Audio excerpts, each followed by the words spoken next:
Hey, so today in class we learned about elements, compounds, and mixtures.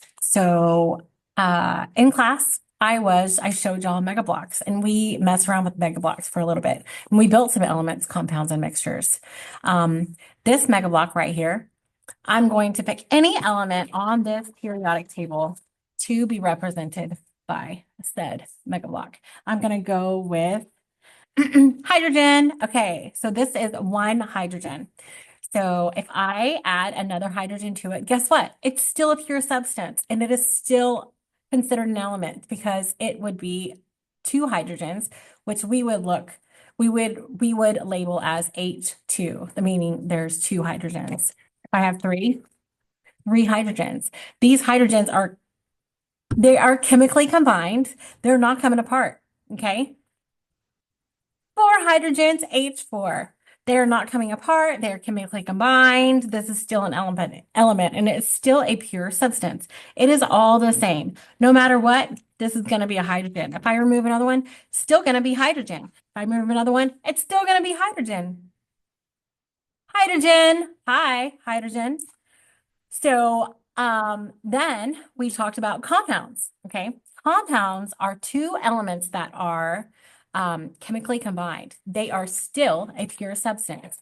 The pure substance that I was talking to y'all about today, one of them was water, one of my faves. So water has two hydrogens and is chemically combined with an oxygen. It's crazy because every hydrogen atom is actually a gas. Okay. It's a gas. And oxygen is a gas. But voila, when they are chemically combined, they become something new and they become water, which we love and we need to be able to survive. Water, H2O, two hydrogens, one oxygen, water. Brand new substance. They're chemically combined. They are not coming apart. They are something brand new, water. Same thing with like salt. Okay. So if I have a sodium and then I know it's blue, but this is going to be a chlorine now. Cl. I'm going to write. No, I am. So if I have an Na and a Cl, it's not supposed to be capitalized. It looks capitalized. You always write it's just messy. You always write every chemical symbol with one capital letter and then a lowercase if it has two letters. So I had to make sure that that looks correct. So we have a capital N, lowercase a, and a capital C, lowercase l. This is sodium and this is chlorine. But guess what? They are chemically combined. Well, let me tell you something like mind-blowing about sodium. This compound here is way cool. Sodium is a metal. Now, when I picture a metal, I picture that Christmas story when he is licking and he gets his tongue on the metal pole. I don't know if you've ever tasted metal, but it's not delicious. It's not really edible. Ouch. Gross and right? Metal? No. And chlorine is a gas and it is poisonous. But when you combine sodium and chlorine, one sodium and one chlorine, you get salt. And salt is delicious. It's great on popcorn. It's great on food. I mean, at reasonable amounts. Salt is wonderful, right? This is a compound. It is chemically combined. It made a brand new substance. This metal and this gas combined made a brand new, delicious, wonderful substance just for you. Compound, pure substance. No matter what, if I try to break this apart, it's going to be salt. When they get chemically combined, it is salt. These two elements made a compound, one compound, and it became a compound and it's still a pure substance. It became salt.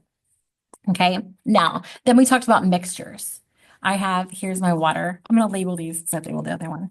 I have my two H's and my one O. Okay. It kind of looks Christmassy, right?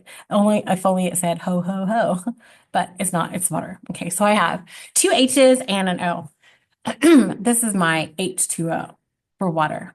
And then this is my salt. Now I have salt water. This is a mixture. The reason why it's a mixture is because they are not chemically combined. They are separated, and I can get the salt out of the salt water, right? I can get the salt out. It's not going to say any other. Anyway, I can get the salt out of the salt water if I need to because it's a mixture. Okay. So an element and a compound are both pure substances, but a mixture is not. Now, there's two different types of mixtures. The two different types of mixtures that we talked about today were homogeneous mixtures and heterogeneous mixtures. Homogeneous mixtures are all the same, like grape juice. The only thing that you can get out of it is grape juice. If you reach in there, it's going to be grape juice. Like Cheerios. If you reach in Cheerios and a bowl of Cheerios in a bowl, you reach in there, you know you're going to get Cheerios. Tomorrow in class we are making trail mix, and if say at first you only have popcorn. If you reach in there, then you're only going to get popcorn. So that is homogeneous. But if you have popcorn and Cheez-Its and pretzels and marshmallows and M&Ms, that is heterogeneous. There's more than one thing in there. If you reach in that bag, you don't know what you're going to get because it could be anything. You can pull parts out, like a sandwich. Okay. Say you go somewhere and you order a sandwich and they accidentally put cheese on yours. I don't like cheese. Oh, I like cheese, but I can't eat cheese. So I could say no cheese, please. And I could just take it off, right? Because it is a heterogeneous mixture. You can remove part of a heterogeneous mixture, but a compound, you cannot. And a homogeneous mixture, homogeneous mixture, it's all the same. So it's like queso. You can't take the cheese out of queso. Okay, so that's what we talked about today. We talked about elements, compounds, and mixtures.